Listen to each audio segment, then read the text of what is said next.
If I were to be stranded on a desert island and could only bring one chapter of the Bible with me, it might be John chapter 14. This chapter is so spiritually and metaphysically rich and fruitful. You could study it your whole life. So today, we're going to hunker down deeply into John 14. We will read it. Follow along in your bulletin. This type of language is so spiritual. You have to pay close attention. And then Pastor JC and I will react to the text. Let's get into the Word. Do not let your hearts be troubled. Believe in God.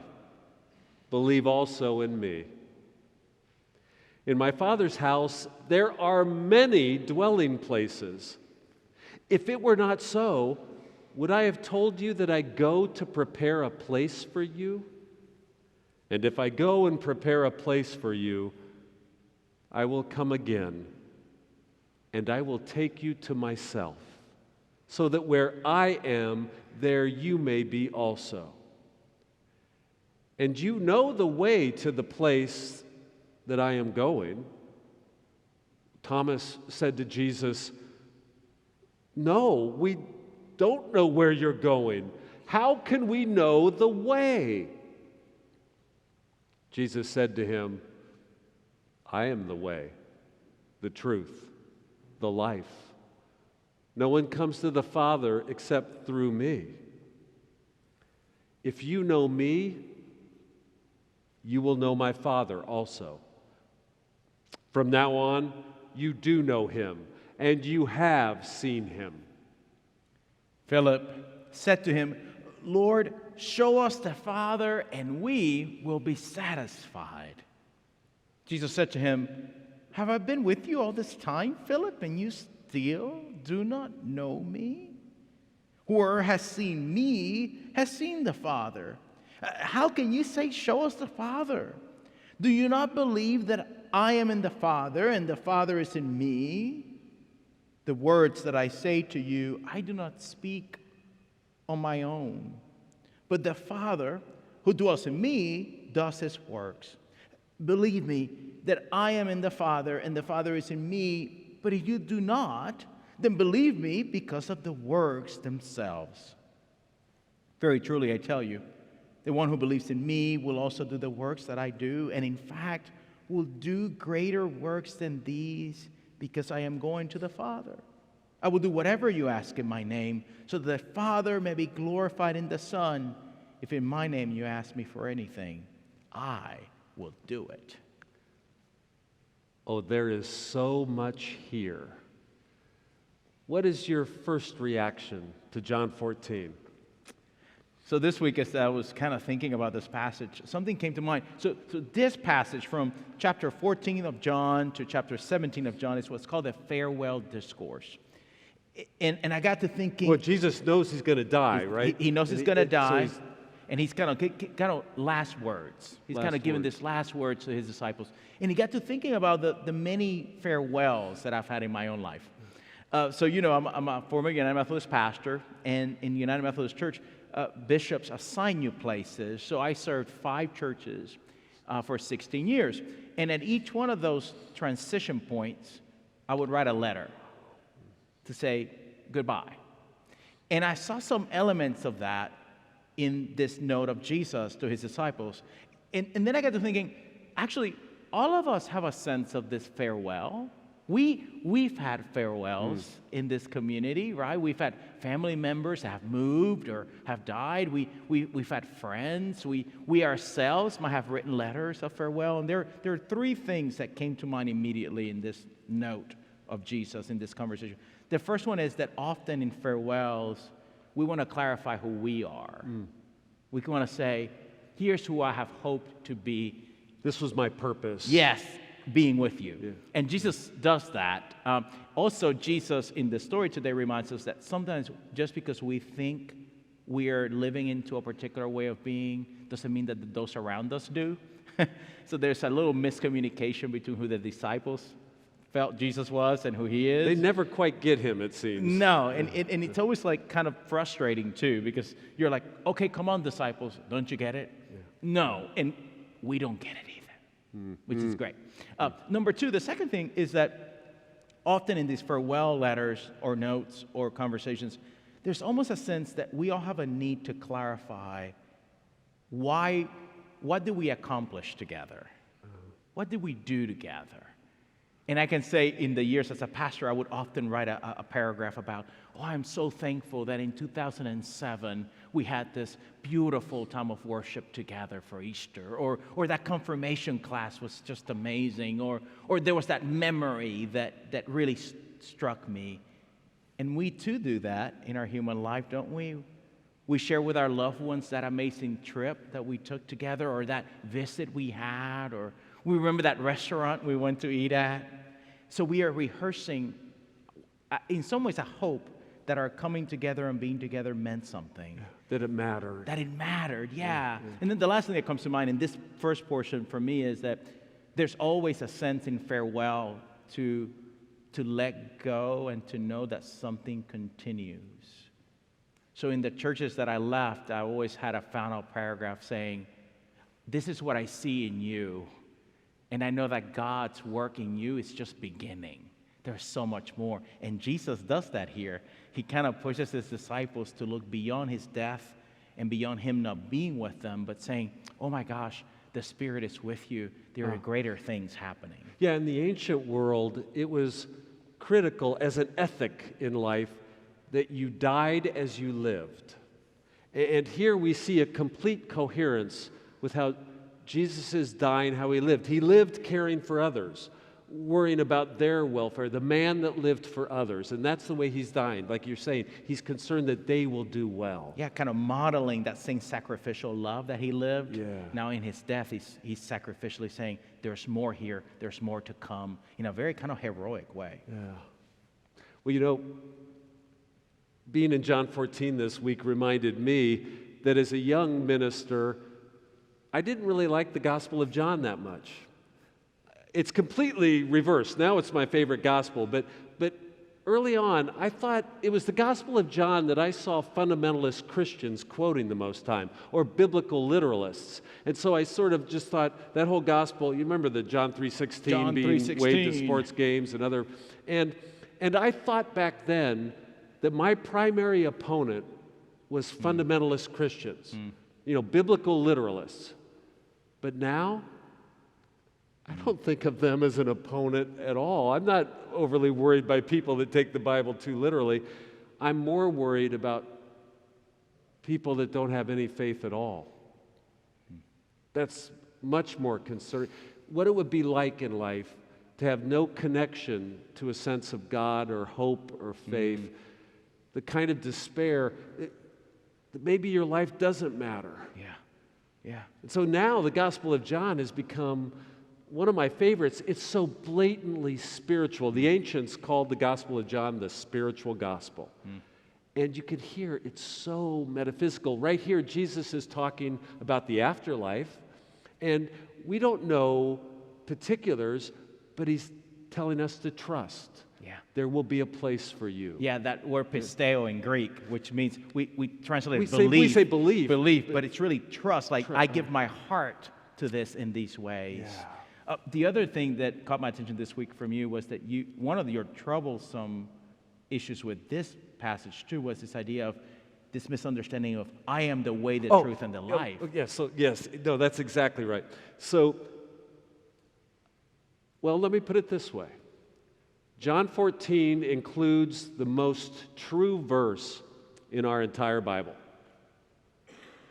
It is crystalline and pure in its truth. The most true verse in our Bible is verse 6 of John 14, where Jesus says, I am the way, the truth, and the life.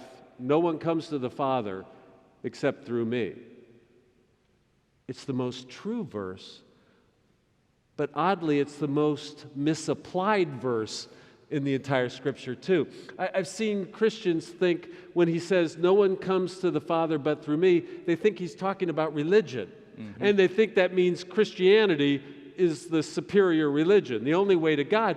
He's not talking about religion at all. If he was, he's Jewish. It would be Judaism. But no, he's not talking about religion. Listen to the truth of this statement. The Christ is pure incarnate love. There is no way to God except through love. Yeah. This is the most true verse in our Bible. You can't get to God through hate or greed or fear. No one comes to God except through love. In fact, it's the most universal kind of statement you can make. It's the opposite. It's the opposite. It's the cosmic Christ Yeah. speaking, and then we narrow it down into Yeah. something like, he's not talking religion. You know, well, wait, what's your next reaction, John 14? I don't want to skip ahead of you. Well, it kind of connects to this, which is that in the latter part of the passage, I think it's verse 12, Jesus says this: if you believe in me, if you believe in me, if you trust in me, if you put your whole heart into me, then you're going to do greater things than me. That's the least quoted verse in our entire Bible. You will do greater things than Jesus. So when I first hear that, I feel, on an average day, I feel so insignificant, really. Like, you know, I see the problems in the world, and, you know, as you know, I'm an idealist, and I'm a justice-y person, but then I turn on the television, and I feel like, well, my gosh, like, there's nothing I can do. Yeah. What can I do to help the world? I just feel so insignificant, just me over here in Lincoln, Nebraska. And I think many of us have that sense of kind of, sometimes even a bit hopeless with all this stuff. But I'm not enough. I'm not enough, and I'll never be able to do enough. So then when I read this, I kind of feel a bit like taken back by it. I was like, oh my gosh, what do you mean, more than Jesus? Like I can do greater things than Jesus? So that also strikes me. But then I have that moment, especially on Sunday mornings, where I see you. I see you here worshiping together. And for this moment, when I look out, I go, no, wait a minute, Juan Carlos. You can have those moments where you feel insignificant. And each of us has those moments. But we together in our trust, we can do greater things.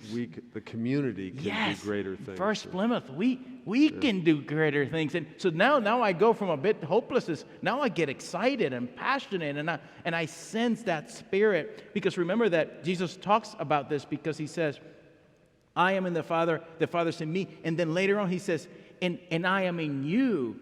So that unifying spirit has given us all we need so that we can indeed continue the ministry of Jesus in the world. Yeah.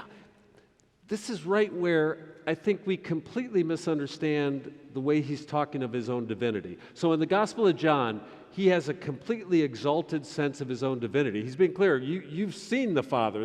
I am in the Father, and the Father is in me. Jesus is saying he's divine. But we don't hear him in the fullness, because when he talks about his own divinity, amazingly, he includes us in that. So it goes on later in the chapter to say, I am in the Father is in me, but you are in me, and I am in you. So when Jesus claims his divinity, he includes us. If you can't see the divine in Jesus, then you might not be able to see the divine in your own brothers and sisters, because he's creating this mystical unity. Oh, this is a rarefied thought, but this unitive experience in God, he's trying to make you know it and feel it. But when we hear Jesus say Jesus is divine, we think that's disempowering. We hear it completely. And it's the opposite. And in fact, you and I both know, when we look at the problems in the world, the majority of them are happening because we don't see the divine in the other. Because right then you've robbed the human being of dignity. Yes. And that moment when there's that dignity violation is because I no longer see you as a true human. I no longer see that divine spark in you. So now I can abuse you and coerce you and use you and have power over you. And that's the cause of all this violence. Everything nefarious starts right there. If you saw a divine soul in each person, there could never be war or killing people. We don't see it. We don't see the divine in each other, in ourselves, nor in the other. So I was talking about how This passage has the most true verse in the Bible. Let me also say, I think it has perhaps the most ridiculous line, uttered by a disciple, of course. The most silly line, it's almost humorous, when Philip says in verse 8, "Just show me God, that'll be enough. Just show me the essence of the universe, I'll be satisfied. Just show me what everything means, give me complete certainty, just show me God, and I'm good." It's not how it works. Philip wants certainty in life. But in this life, we don't get complete certainty. We have to live in the face of mystery. It took a long time for me to come to terms with that. Because you have to make lots of choices in life. You'll come to a lot of forks in the road. And you have to step forward into a decision without certainty. You don't know how everything will play out ever. You never know. But you have to get to a place of trusting. Yeah. See, I believe God has not determined our lives. God is not like a puppet master that every step in your life is predetermined by God. You have freedom. You have to live forward. And I've come to believe this is a hard concept, there is a certain randomness in God's universe. Yeah. Bad things can happen to good people through no decision of their own, through no fault of their own. There is such a thing as bad luck. I know that sounds strange to talk about. There's a randomness. However, I also believe in God's universe. There is, in God's creation, always the possibility for new things to happen for you that are good and wholesome. Always. This is God's universe. That God's universe creates these possibilities for good things for you all the time. Yeah. And in fact, they're bubbling up because what happens there is that Jesus says, "Philip, don't you know me? Yeah. Don't you know me?" Sometimes in that search for certainty, we then become blinded to the ways that divine life is actually showing up all around us, healing and reconciling and forgiving and loving. And you have to move towards it. And you have to move towards it, even if you don't know what that is. It's a mystery. You don't know, still. but you can move that direction. Yeah, because there's this. Because it's a direct. Yeah. Well, like Martin Luther King said, do you remember this? That the arc of the universe is long, but it bends towards justice.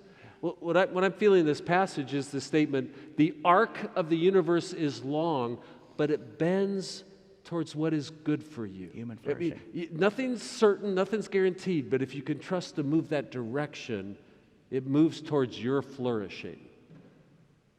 So my hope is that we get captivated by that flourishing, by the divine spark that wants the flourishing of all of us and all of creation and of our neighbors, that somehow today, wherever we are in our journey, that we have this deep sense of that flourishing. Yeah, John 14 shimmers with the transcendent. Move towards it. Thanks be to God. Amen.